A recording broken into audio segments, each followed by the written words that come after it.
పరిపాలించారు, ఎలా ఉందన్న? పక్కాగా బాగుంటుంది. ఎలాంటి డెవలప్మెంట్ జరిగిద్ది అనుకుంటున్నారు? ఆయన టెంపులిజం మీద బాగా చేస్తానని చెప్పారు. తర్వాత ఇక్కడంతా మార్చేస్తారు మొత్తం, చూడగలని అవసరం లేదు. ఎందుకంటే ఇంతకుముందు చూసాం వంగగీత గారు చేశారు, చేయరంటలేదు, కానీ ఎప్పుడు చేశారు? ఆవిడ ప్రజారాజ్యం పార్టీలో ఉన్నప్పుడు చేశారు. తర్వాత ఎంపీగా ఉన్నప్పుడు మన నియోజకవర్గానికి రాలేదు. ఇటు సైడ్ రావడం చాలా తక్కువ. కరోనా టైంలో కూడా ఆవిడేం రాలేదు ఇక్కడ. ఇంకా పోయినసారి ఎలక్షన్లో పెండెం దొరబాబు గారు, ఆయన ఎందుకున్నారో కూడా తెలియదు. అలాంటి మనిషిని ఎందుకున్నందుకు మేము చాలా సిగ్గుపడుతున్నాం అన్న. గతంలో కూడా 10 సంవత్సరాల్లో గాజువాకలో ఒకసారి పవన్ కళ్యాణ్ గారు ఓడిపోయారు, అలాగే భీమవరంలో కూడా ఒకసారి ఓడిపోయారు. అక్కడికి వాళ్ళు గెలిపించుకోకపోవడం వాళ్ళ తప్పంటారా? ఇక్కడ గెలిపించుకొని మీరు అదృష్టం చేస్తున్నారు. అప్పుడు రాజకీయాలు వేరు, ఇప్పుడు రాజకీయాలు వేరండి. అప్పుడు ఎలా అంటే డబ్బులతో రాజకీయాన్ని కొన్నారు, ఇప్పుడు అలా కొనలేరు. అది ప్రజలు చూపించారు. ఇప్పుడు మార్పు వచ్చింది ప్రజల్లోని. ఈ గత ప్రభుత్వం మీద వ్యతిరేకత చాలా ఎక్కువగా ఉంది, అది చూపించారు ప్రజలు. సైలెంట్ ఓటింగ్ మాకే పడుతుంది అని చెప్పుకున్నా ఈ సైలెంట్ ఓటింగ్తోనే జగన్ దింపేశారు. మీరు అనుకున్నారన్న ఇంత మెజారిటీతో పవన్ కళ్యాణ్ గారు గెలుస్తారు? మేమైతే అనుకోలేదన్న, ఎక్స్పెక్ట్ చేయలేదు. మినిమం 40% ఓటింగ్ జగన్కి పడుతుంది అని అనుకున్నాం. 175 స్థానాలకి ఒక 40-50 సీట్లు కన్ఫామ్గా వస్తాయి జగన్కి అని అనుకున్నాం, కానీ ఇంత అనుకోలేదు. అంటే ఇక్కడ తెలిసిపోతుంది ఇంత వ్యతిరేకత ఉంది అని. గత అంటే 8 జిల్లాల్లో ఒక్క సీట్ కూడా రాలేదు మంత్రులకి. అంటే అక్కడే తెలిసిపోతుంది. పవన్ కళ్యాణ్ గారు కూడా వ్యతిరేక ఓట్ల నుంచి చీలనివ్వను అని చెప్పేసి కూడా అన్నారు. దాని గురించి కన్ఫామ్గా. ఎందుకంటే అక్కడ పవన్ కళ్యాణ్ గారు వన్ సైడ్ ఆర్మీ కింద నిలబడ్డారండి. ఆయన టీడీపీ నుంచి కూటమి ఏర్పాటు చేయడం అన్నది ఆయనకి పెద్ద ప్లస్. దానివల్లే ఇక్కడ మెయిన్ ఆయన తీసుకుంది 21 సీట్లు అయినా ఇక్కడ 175 స్థానాలకి 164 స్థానాలు గెలడానికి అది రీజన్ అయింది. అది ఆయన తగ్గాడు. 24 సీట్లు ముందు ఇచ్చినా దాన్ని మళ్ళీ తగ్గించుకుని 21 స్థానాలకే పెట్టినా తగ్గాడు కాబట్టి ఇప్పుడు నెగ్గాడు. ఇక్కడ ఎలా ఉండబోతుంది అనుకుంటున్నారు? కన్ఫామ్గా మార్పు వస్తుంది అన్న, మార్పు చేస్తాడు. అందరిలోనే మార్పు వచ్చింది. ఇక్కడ ఏమైనా చెప్పాడు అన్న మీకు ఇక్కడ ఇలాంటివి చేస్తా అని? ఇక్కడ టెంపుల్ టూరిజంని బాగా డెవలప్ చేస్తా అన్నారు. తర్వాత ఇక్కడ లోకల్గా కొన్ని ఇష్యూస్ ఉన్నాయి.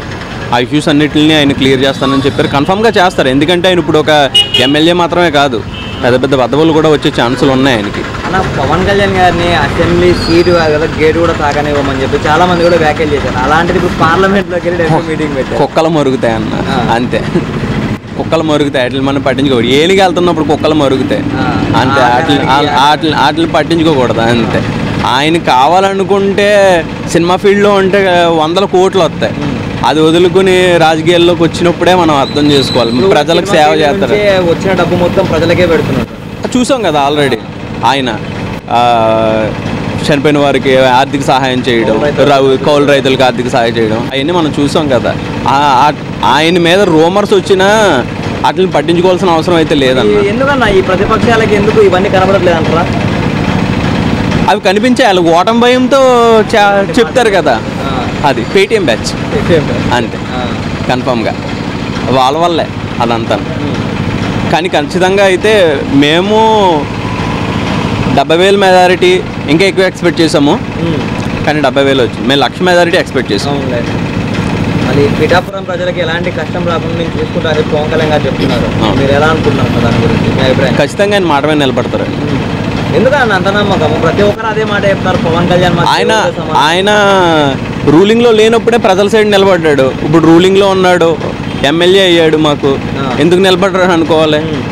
అది ఇప్పుడు జగన్ గారు వైనాట్ 175 అన్నారు. మీకు ఎలా వస్తాయని అనుకున్నారంటే ఎందుకు రాకూడదని అన్నారు. ఎందుకు రాకూడదని మీరు తిరిగి ప్రశ్న వేసారు.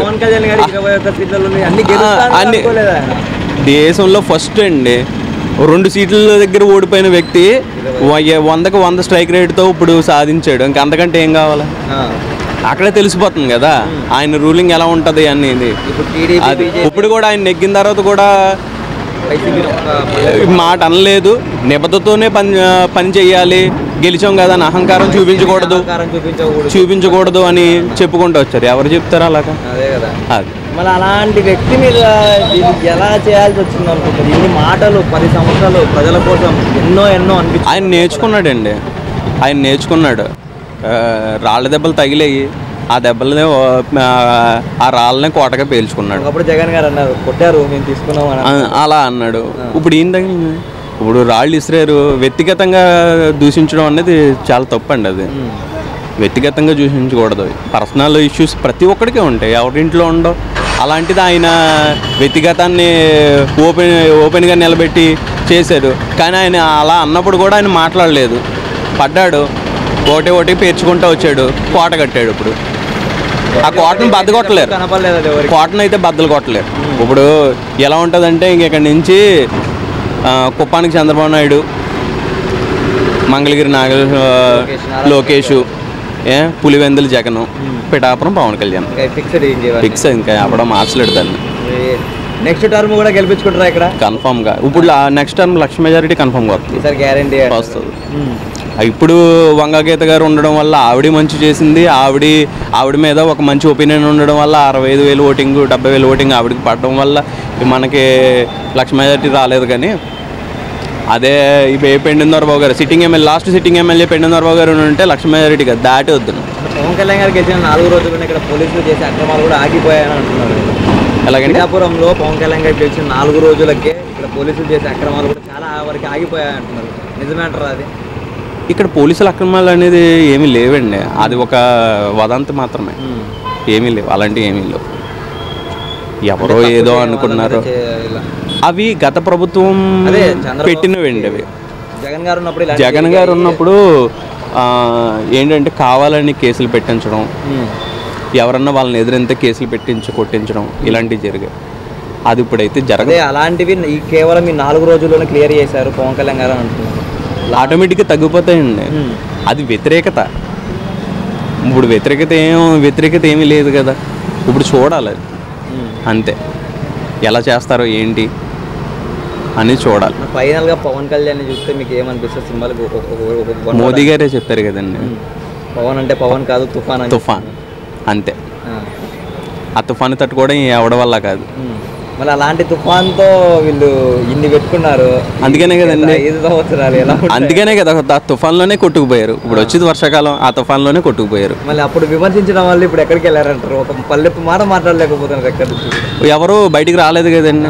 కనీసం వాళ్ళు ఓటమిని ఒప్పుకుని మేము ఇలా ఎందుకు ఓడిపోయాం, అలా ఎందుకు ఓడిపోయాం చెప్పుకోవడానికి కూడా ఎవరు రాలేదు. ఒక రోజా కానీ, పేర్నాని కానీ,